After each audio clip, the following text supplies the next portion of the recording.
घरोघरी मातीच्या चुली या मालिकेच्या आजच्या भागात आपण पाहणार आहोत. ऐश्वर्याला सयाजीराव वाट लावत असतात त्यावेळी जानकी मागे थांबते तर ऋषिकेश तिला विचारतो, जानकी चल, कसला विचार करते आहेस? तर जानकी म्हणते, मनात काहूर माजला आहे. एवढं सगळं करून हे लग्न झालंय खरं, पण आता हे निभावण्यासाठी आपल्याला काय काय करावं लागेल काय माहीत.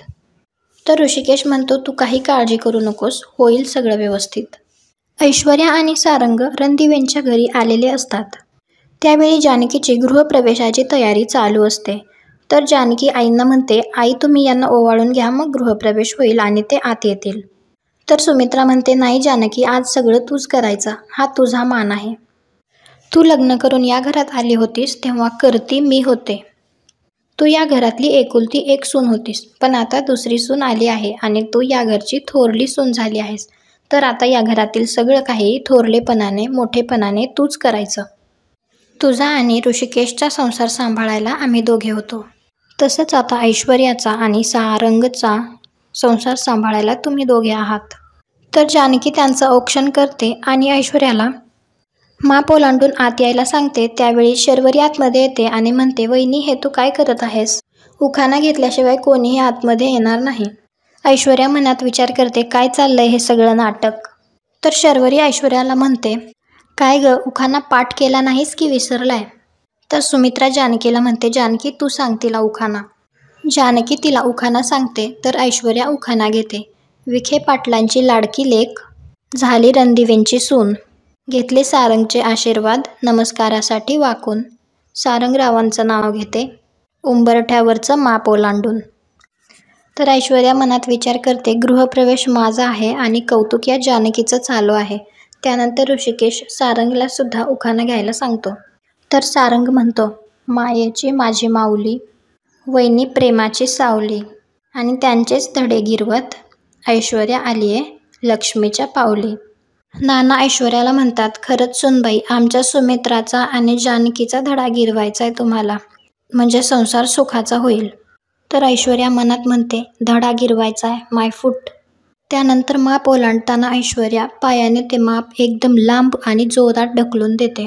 तर आजी म्हणतात, अगं बाई, ही तर व्हॉलीबॉल खेळली. तर ओवी लगेच म्हणते, आजी ते व्हॉलीबॉल नाही, फुटबॉल असतं.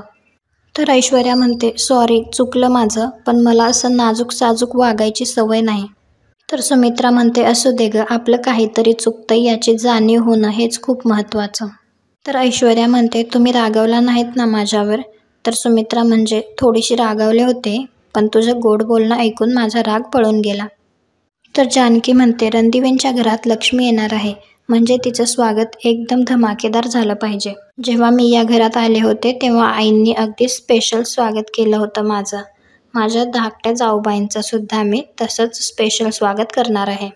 त्यानंतर जानकी तिला म्हणते, या कुंकवाच्या पाण्यात पाय बुडव आणि लक्ष्मीच्या पावलांनी घरात ये. ऐश्वर्या आत येत असते तर त्यावेळी लाईट जाते. मग ऋषिकेश गुलाबला जनरेटर ऑन करायला सांगतो आणि ऐश्वर्या कुंकवाचे पाय तेथेच पुसत असते.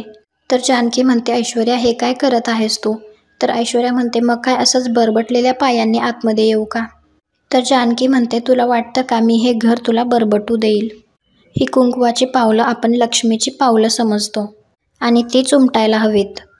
ऐश्वर्याला परत एकदा त्या थाळीत पाय ठेवायला सांगते आणि म्हणते, तू नावाप्रमाणेच या घरात ऐश्वर्य घेऊन यावंस म्हणून शास्त्राप्रमाणे हा गृहप्रवेश आहे. चला धाकट्या जाऊबाई, पाऊल पुढे टाका, तुमची पाऊल चुकीचं पडणार नाही याची काळजी यापुढे मी घेईल. ही पावलं घरात ऐश्वर्य, सुख समृद्धी आणि भरभराट घेऊन येतील. रणदिवेंच्या या घरात तुमचं मनापासून स्वागत धाकट्या जाऊबाई. तर सुमित्रा म्हणते, किती छान वाटतंय ना, थोरली धाकटीचं स्वागत करतेय. ऐश्वर्या, असाच जानकीचा हात आयुष्यभर धरून ठेवलास ना तर तुझा संसार सुखाचा होईल.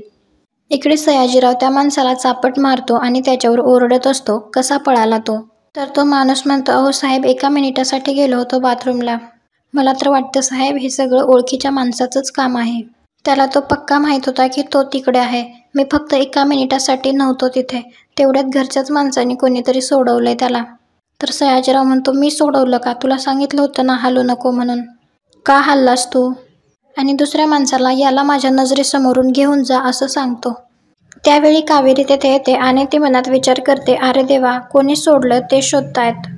तर सयाजीराव तिला म्हणतो, काय बघताय, चला गाडीत जाऊन बसा. रणदिव्यांच्या घरी पूजा चालू असते. त्यावेळी गुरुजी म्हणतात, लक्ष्मीच्या पावलांनी नवीन सुनबाई या घरात आलेल्या आहेत, त्यामुळे या घरात ऐश्वर्य, सुख, समृद्धी आणि समाधान लाभू दे अशी प्रार्थना आपण लक्ष्मीपूजनामध्ये करणार आहोत. तर ऐश्वर्या मनात विचार करते, या लग्नामुळे या घरातील प्रत्येकाचं आयुष्य बिघडवण्याची संधी मिळणार आहे मला. सारंग त्यांना म्हणतो, एका मिनिटात आलो तर चालेल ना, आणि ऋषिकेशला घेऊन तेथून जातो. तर सुमित्रा जानकीला त्यांचं काय चाललंय ते बघायला सांगते. सारंग ऋषिकेशला म्हणत असतो, तू ऐकलंस ना दादा, ते म्हणाले की मी त्यांचं नाव बदलू शकतो. मला ला मॅच होणारं एक नाव लगेच आठवलं, सारंगला मॅच होणारं, सांगू का तुला? तर ऋषिकेश म्हणतो, मला काय वाटतं सारंग, ती पूर्वीची प्रथा आहे आणि त्यावेळी ती प्रचलित होती. आजकालच्या मुली स्वतंत्र असतात. खूप कष्टाने त्यांनी त्यांचं नाव बनवलेलं असतं आणि ते नाव बदलणं मला तरी योग्य वाटत नाही. तेव्हा जानकी तेथे येते. तर ऋषिकेश म्हणतो, जेव्हा जानकी पहिल्यांदा या घरात लग्न करून आली तेव्हा मी तिचं नाव बदललं का? तर सारंग म्हणतो, नाही. तर ऋषिकेश म्हणतो, त्यामुळे तू पण तेच नाव ठेव तिचं. आजी ऐश्वर्याजवळ येऊन तिला चॉकलेट देतात आणि म्हणतात, नवीन सुनबाई, हे घे, तुझ्यासाठीच आणलंय. तर ओवी लगेच म्हणते, आंटी, हे चॉकलेट खाऊ नको, गेल्या वर्षीचं असेल. तर आजी म्हणते, आजच आणले, काहीही काय बोलतेस? तर ओवी म्हणते, पणजी आजी सगळ्या गोष्टी लपवून ठेवते आणि मग कधीतरी बाहेर काढते. तर ऐश्वर्या म्हणते, नाही आजी, खरंच नकोय मला. ओवी, तुला घे ना. तर ओवी म्हणते, मला नको. तर आजी ऐश्वर्याला म्हणते, लहान आहे, लक्ष देऊ नको, आणि तिला म्हणते, खान तशी माती. त्यावेळी ऐश्वर्या ते चॉकलेट घेते आणि तिला थँक्यू म्हणते. इकडे जानकी सारंगला म्हणते, आधीच मुलगी तिचं माहेर सोडून सासरी येते आणि तिचं नाव बदलल्यानंतर तिला एकटं वाटू शकतं. तर ऋषिकेश म्हणतो, एक गोष्ट लक्षात ठेव सारंग, एखादी मुलगी जेव्हा लग्न करून तिच्या सासरी येते ना, तेव्हा ती पूर्णपणे तिच्या नवऱ्यावर अवलंबून असते. त्यामुळं घरात तिला सावरून घेणं, प्रत्येक प्रसंगात तिला समजून घेणं, सगळी जबाबदारी ही तुझी आहे. तू फक्त तिचा नवरा नाही तर मित्र आहेस, सखा आहेस, आणि आता तू काही एकटं राहिलेला नाहीस. त्यामुळे तुला वाटलं कधी गेलास आलास असं चालणार नाही. तर जानकी म्हणते, आता लग्न झालंय तुमचं सारंग भाऊजी, तुम्ही एक टीम आहात, जे काही करायचं ते एकत्रच करायचं. तर ऋषिकेश म्हणतो, सारंग, या गोष्टीचं, या जबाबदारीचं ओझं नसतंच रे, उलट आपल्याला हवीशी वाटणारी गोड असते ही जबाबदारी. येतंय ना लक्षात? सारंग तेथे येतो. त्यावेळी ऐश्वर्या मनात विचार करते, या डिफेक्टिव्ह पीसने जर माझं नाव बदललं ना तर हे ताटच हिगाळून लावेल मी. ऐश्वर्या येथे तुमची नावं पुसायला आलीये, स्वतःचं नाव बदलायला नाही. तर सारंग तांदळावरती ऐश्वर्या नाव काढतो आणि सगळ्यांना सांगतो. तर आजी म्हणते, नाव बदललं नाहीस का? आणि आजचा भाग येथेच संपतो. पुढील भागात आपण पाहणार आहोत. गुरुजी म्हणतात, वधूने सगळ्यांना साखर वाटायची आहे. ऐश्वर्या सगळ्यांना साखर देत असते. ज्यावेळी जानकीचा नंबर येतो त्यावेळी ऐश्वर्या तिच्या हातात साखर न देता ती वाटीत सांडून देते. तर सुमित्रा म्हणते, ठीक आहे, होतं असं कधी कधी. त्यानंतर जानकी ऋषिकेशला म्हणत असते, घरातील सगळेच जण तिला सपोर्ट करत आहेत, पण मुद्दा हा आहे की तिला आपल्या घरात रुळायचं आहे की नाही. नाहीतर उंबरठ्यावरचं माप जसं ओलांडलं तसंच घर उधळते की काय याचीच भीती वाटते. पुढे काय होईल हे पाहण्यासाठी आपल्या चॅनलला सबस्क्राईब करा. भेटू उद्याच्या भागात.